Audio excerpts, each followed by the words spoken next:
Okay, so tuloy tayo sa lecture. Ang galing, no? Pag nanonood pa rin kayo hanggang ngayon, ibig sabihin, either gusto nyo talagang matuto or wala lang kayong magawa sa buhay. Gusto nyo panoorin lahat. So sana gusto nyo matuto at sana may matutunan kayo. Okay. So yung next topic natin ay waves. Okay, so karaniwan, pag sinasabing wave, ang naaalala ng karamihan sa atin ay yung sa dagat, o kaya sa signals, o kaya sound, o kaya light. Mga waves yan. Pero, no, ang waves, dalawang types to. Una, meron tayong mechanical waves. Tsaka, meron din tayong, electromagnetic waves. Alright, ito, most likely familiar tayo kasi pag sinabi natin electromagnetic wave, sila yung does not require medium. And the best example is light. And pwede rin yung mga RF signals natin kasi ayun sila, pwede sila mag-propagate sa vacuum. Whereas, pag sinabi nating mechanical, sila naman yung requires a medium.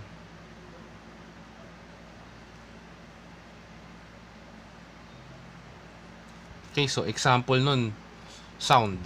Diba? Hindi naman nagta-travel sa vacuum yung sound. Diba? Yung mga stars sa outer space, after billion years, nag-explode sila. Sa trillions of stars sa outer space na namamatay araw-araw, ganyan. Tapos mag-explode. Wala naman tayo naririnig sa Earth.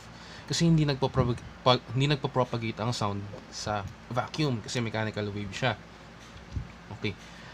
May dalawa pa tong classification, no? It's either ang mechanical wave ay either transverse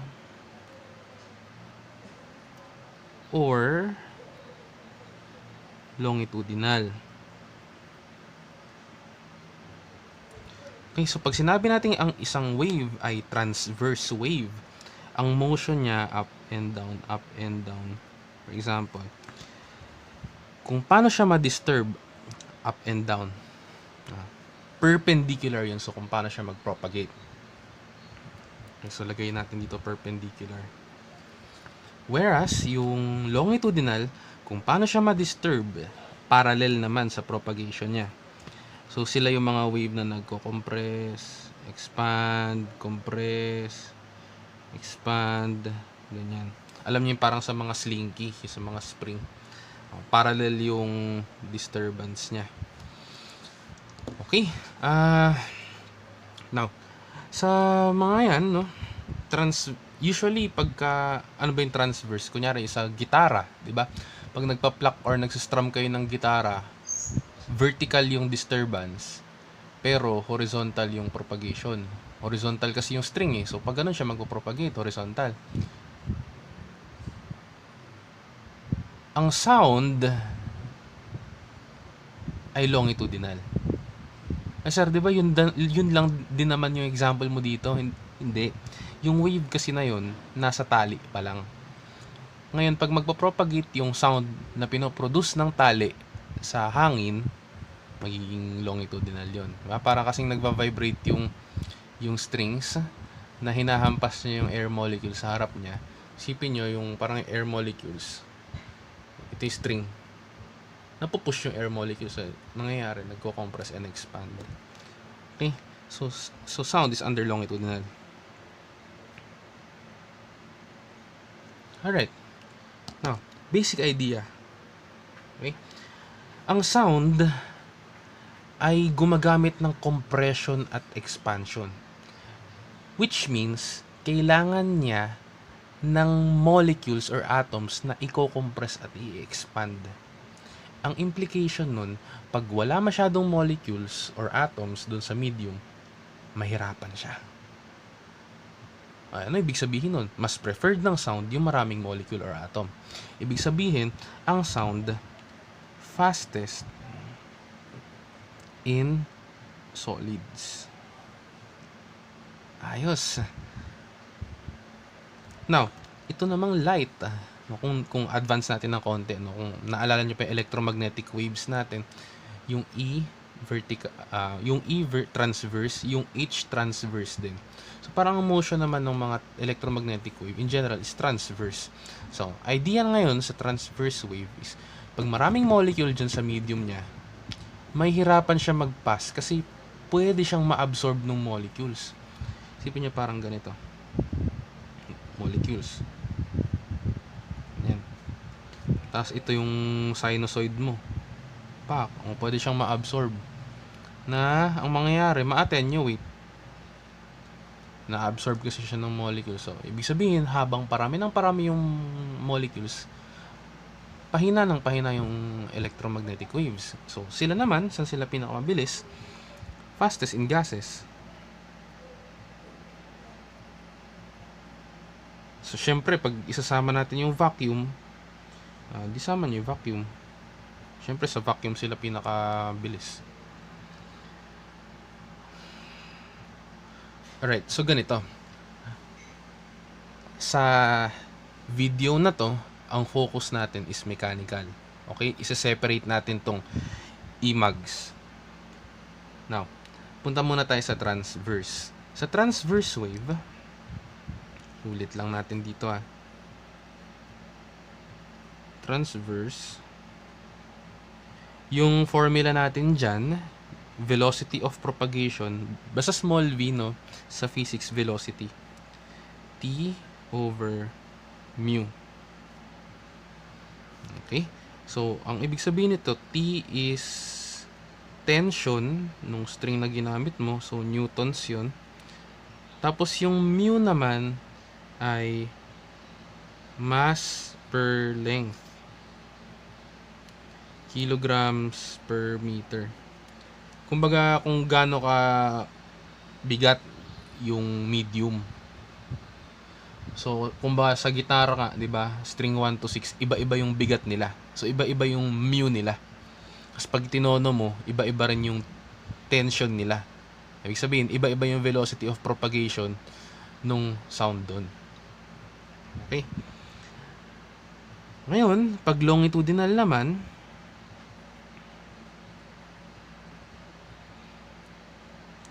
V is equal to square root of E over rho. Okay, so yung E is the modulus of elasticity. Na dapat pascals to. So, yan, mas maging familiar kayo dyan pagdating ng strength of materials. Magbigay ako ng example, ang E ng steel ay 200 gigapascal. Ito kailangan kabisado nyo to pagdating sa strength. Anyway, sa future, tuturo ulit namin yun. And, ito. Of course, yung rho, density. Density is mass over volume, kilogram per meter cube. Okay, some sort of formula lang yan. Big question is, what is the speed of sound? Karaniwan kasi ang alam natin, light Diba? Parang real talk lang, light lang yung naalala natin na ang speed ng light ay approximately 3 times 10 raised to 8 meters per second. Now, ano yung sound? So, some of you, alam na yun. Good. 300 plus, something about 300. Pero pag hindi pa familiar, ito yung mga formulas ng sound. Okay? So, focus tayo ngayon sa right side ng papel ko, sa sound. Okay. Sa solids, may sarili siyang formula. Okay? So, V is equal to square root of E over rho. So, yun na nga yung nakita natin kanina. Okay, nulit ko lang. Ngayon, pag fluid, again, pag sinabi natin fluid, liquid, tsaka gas,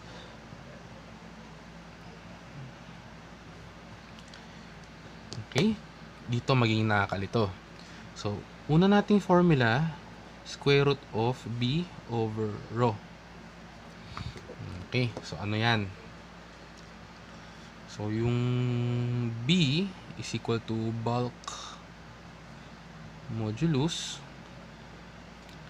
in pascals Of course, yung rho, ito na. Hindi ko na uulitin yung mga bago na lang ilalagay ko dito. Okay? Or, pwede rin square root of gamma p over rho. Okay.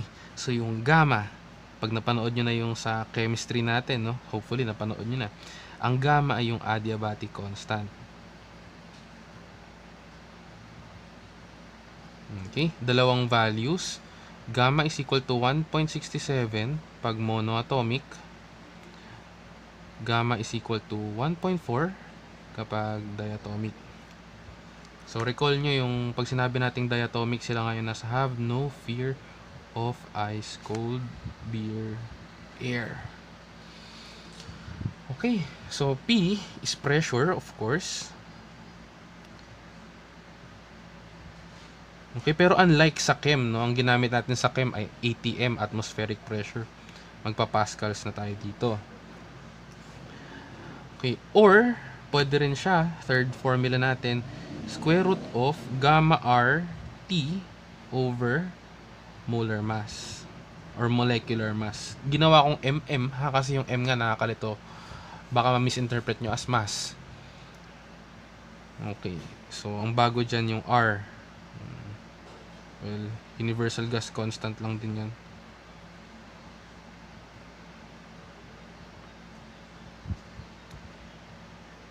.314 joules per mole Kelvin. O kaya sa calcio nga, shift constant 27. Ayan. Okay. T is temperature.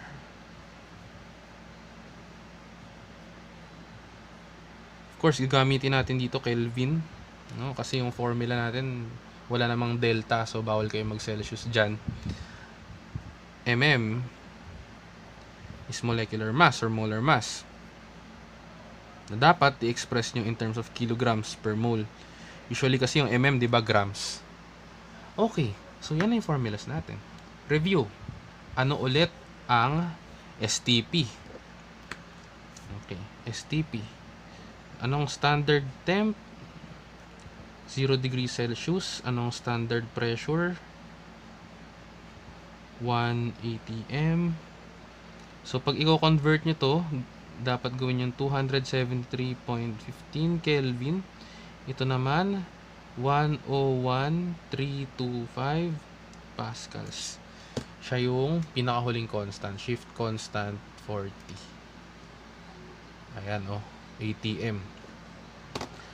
Okay. So, now, going back. What is the speed of sound? And, specify natin, speed of sound sa air. Okay, kasi nga, nagbabago-bago ang speed ng sound, depende sa medium. And pangalawa, gawin natin muna standard temp. Kasi makita natin sa formula, nag-iiba-iba ang speed ng sound, depende sa temperature. So, dito muna tayo.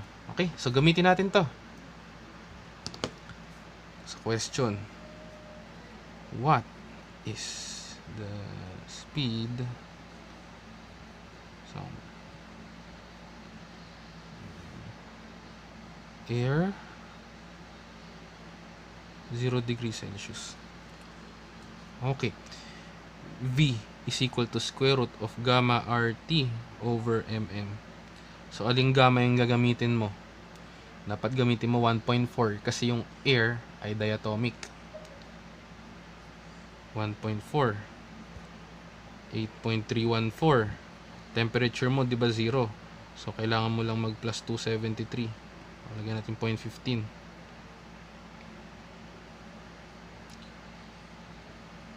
Molar mass ng air.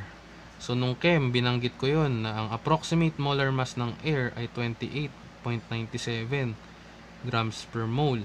So, gusto mong gawing kilograms yan. Diba? Kilograms. So, 28.97 times 10 raised to negative 3. Kasi yung grams gagawin mong kilograms. Okay, so makakuha tayo ngayon ng approximate. Okay. Square root 1.4 times 8.314 times 273.15 28.97 e negative 3. Yun. 331.28. Gawin natin 331 na lang. Bakit? Kasi itong molar mass ng air, yan, pwede magbago-bago yan eh. Diba? Depende sa composition. So, medyo fluctuating. 331. Now, since ang default temperature sa GEAS ay yung room temp. Ano nga ulit room temp? Room temp. GEAS lang 20 degrees Celsius. Okay, so try natin. What if 20 degrees Celsius? If T is equal to 20 degrees Celsius, so palitan nyo lang to ng 20, no? Hindi ko na isusulat dyan. So itong 273, gawin ko lang tong 293. Yun, 343.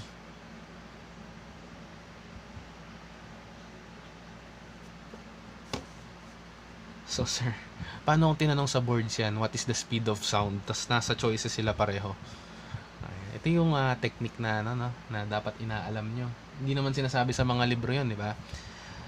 So pag sasagot kayo, tapos hindi specify yung temperature, ang isasagot nyo palagi is yung nasa room temp.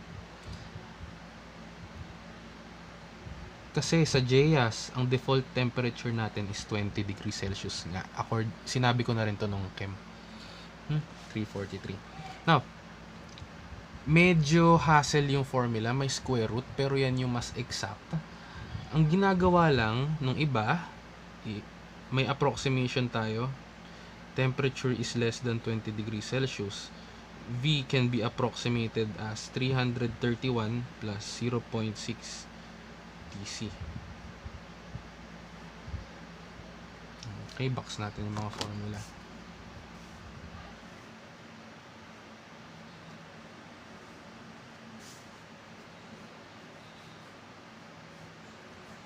So makikita nyo dito na kapag TC, ibig sabihin Celsius So pag sinubstitute nyo dito yung 0, di 331 lang. Pag sinubstitute nyo dito yung 20, 0.6 times 20 is 12. 331 plus 12, lalabas yung 343. So syempre, ang limitation lang nito, nagagamit lang siya pag less than 20 yung temperature. Okay, so ayan. Waves. Alright, so pag di pa kayo nagsusubscribe, subscribe na kayo. Ayun lang. Bye-bye.